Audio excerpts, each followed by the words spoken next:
تشیع نے اوریجنل قرآن مجید کو ڈھونڈ نکالا اور عوام کو واپس دے دیا۔ اس میں کوئی شک کی گنجائش نہیں، جس نے قرآن پاک کی زیر زبر پیش پر بھی اعتراض کیا وہ مسلمان نہیں، مگر رافضی قرآن کی پوری آیت کا منکر ہے۔ اللہ پاک سورہ احزاب آیت نمبر 6 میں فرما رہے ہیں، اور پیغمبر کی بیویاں مومنوں کی مائیں ہیں۔ پوری دنیا جانتی ہے رافضی آپ محمد صلی اللہ علیہ وسلم کی سب سے پیاری بیوی ام عائشہ پر بہتان لگاتا ہے۔ ہمارے ایک جاننے والے مکینک ہیں، انہوں نے بتایا میں ایک شیعہ کے گھر ٹی وی چیک کرنے گیا، ان کی 5 سالہ بیٹی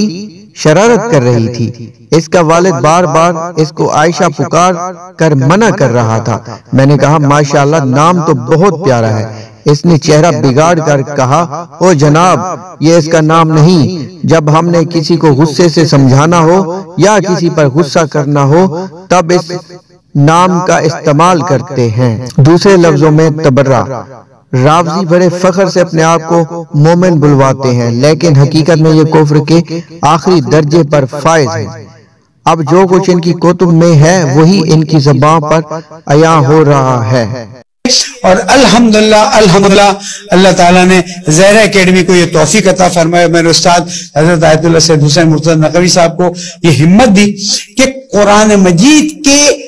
ہاتھ سے لکھے ہوئے 4 اماموں کے نسخے انہوں نے تلاش کیے ہیں اور ان پر ریسرچ کی ہے، اور آہستہ آہستہ ہم نے اس کی سرٹیفیکیشن جو ہے وہ برٹش میوزیم لائبریری سے لی ہے کہ یہ کاغذ جو ہے اسی زمانے کا ہے جو زمانہ امیر المومنین السلام کا تھا۔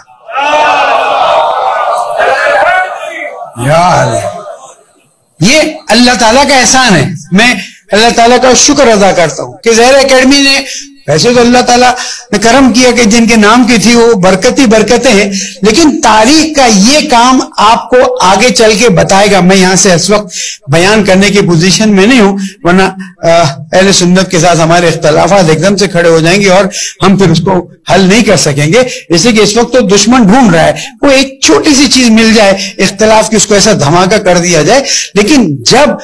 پورے 4 نسخے سرٹیفائی ہو جائیں گے، ان کے اندر جو چیزیں مسنگ نظر آ رہی ہیں ان کو ہم سرٹیفائی کر لیں گے، تو آپ کے سامنے وہ پیش کیا جائے گا اور آپ اس کی زیارت بھی کریں گے، دیدار بھی کریں گے، اور انشاءاللہ تاریخ اس بات کو لکھے گی کہ جہاں انقلاب اسلامی کی برکت سے تشیع کو اتنی عزت ملی، وہاں تشیع نے اوریجنل قرآن مجید کو ڈھونڈ نکالا اور عوام کو واپس دے دیا۔